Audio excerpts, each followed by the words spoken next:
নাকা চেকিং করছে কিসের জন্য জানেন? হেলমেট পরে আছে কি না তার থেকে 200-500 টাকা নিয়ে নেওয়ার জন্য, ওর জন্য নাকা চেকিং আছে, আর কোনো জন্য নাকা চেকিং। সাধারণ মানুষের তাহলে নিরাপত্তা কোথায়? সাধারণ মানুষেরই তো নিরাপত্তা নেই, এখানে ক্রিমিনালদের নিরাপত্তা আছে। ওটা সব শো পিস। আপনি দেখবেন কাল সকালে ছাড়া পেয়ে গেছেন, রাত্রিবেলা ছাড়া পেয়ে গেছেন। বললাম তো পুলিশিং নেই তো এখানে।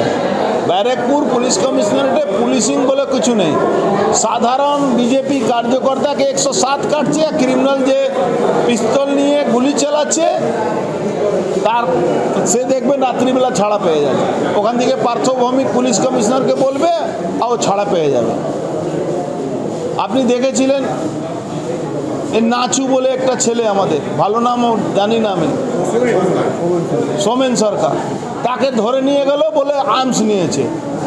বেচারাকে মেরে মাথা ফাটিয়ে ও নার্ভ প্রবলেম হয়ে গেছে, তাকে পুলিশ ধরে বলছে নাকি আর্মসের কাজে ছিল। কোন জায়গা চলে গেছে পুলিশিং? পুলিশ শুধু ক্রিমিনালদের প্রোটেকশন দিচ্ছে।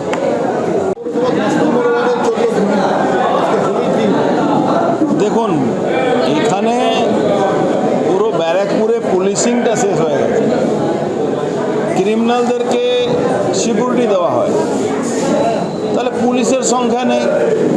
যখন সমস্ত পুলিশ ক্রিমিনালদের সিকিউরিটি দেবে, ক্রিমিনালদের ভয়ে যদি ওয়ার্দি থেকে কমে যায়, তাহলে কি করে ল অ্যান্ড অর্ডার ঠিক থাকে? এই সামনে ইলেকশন, প্যারামিলিটারি ভর্তি আছে, পুলিশ কি ভূমিকা আছে বলুন?